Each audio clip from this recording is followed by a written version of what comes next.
Now, Trump might not be the answer for all of us. I ain't too fond of him neither. He scares me a little bit. A little unhinged. But I don't know how many of you studied Cyrus in the Bible.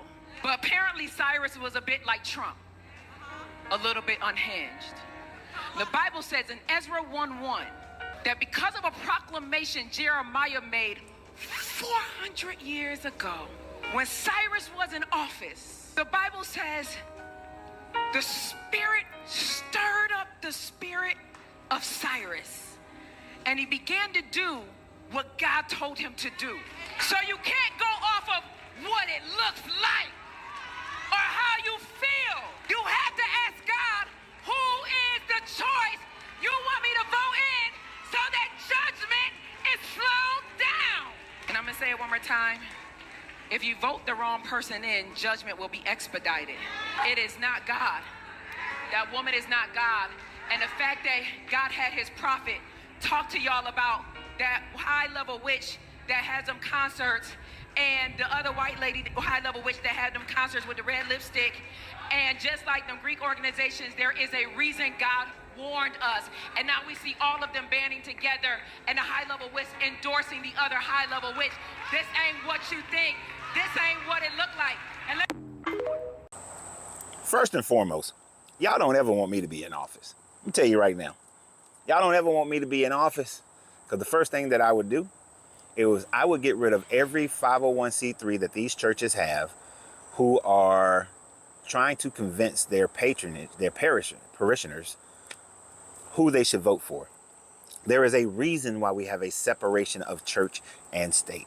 And people are so emotionally connected to their religions that when you have a church that is personifying who the people should vote for, that is a problem.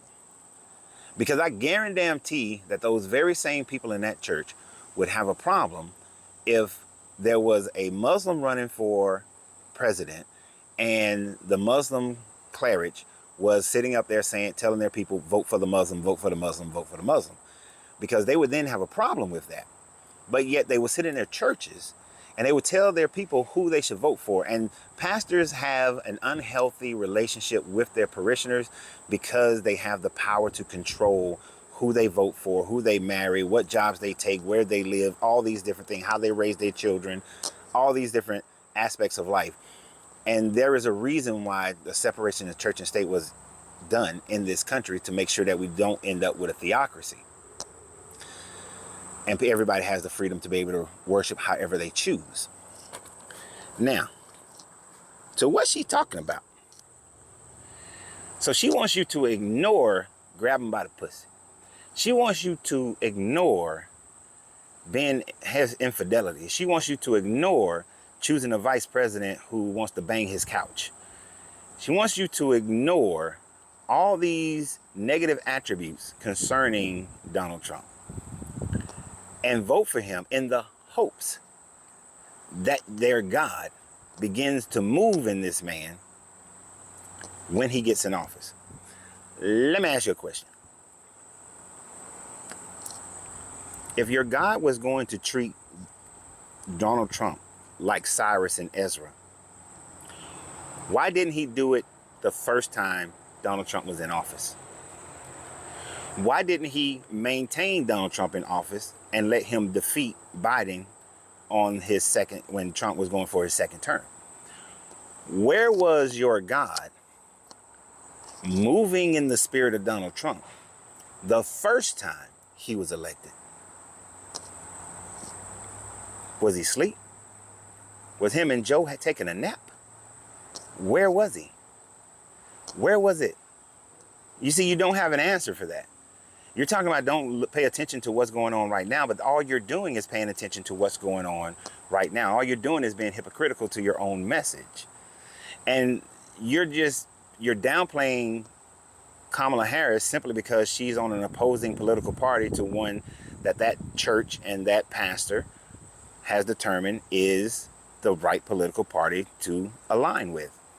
If it doesn't matter who the person in the Democratic Party was, she would make this same speech.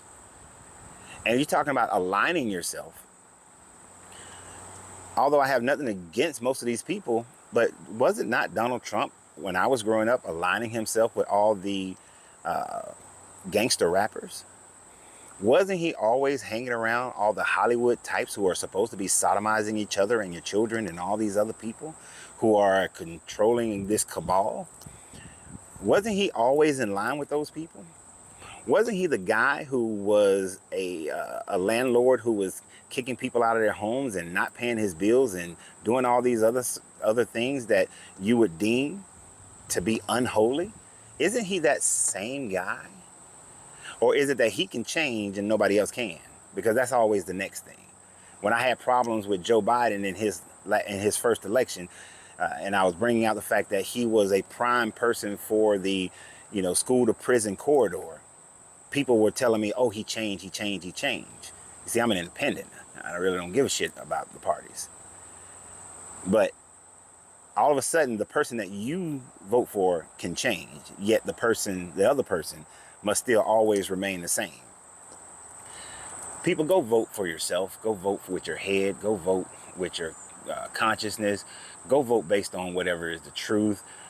Stop listening to these pastors who are pushing an agenda, and we damn sure need to take away their 501c3s for this bullshit of being able to bring these politicians into their churches and also pushing for certain political candidates. Because if we don't, we're going to head ourselves into some level of a theocracy. And within the next 30 years, Christianity may not be the largest religion in America, because it won't be the largest religion in the world, but definitely the Muslims are catching up. So y'all have a great day. And remember always, you have to free yourself to be yourself, because your greatness is non-negotiable. Good journey, good vibration.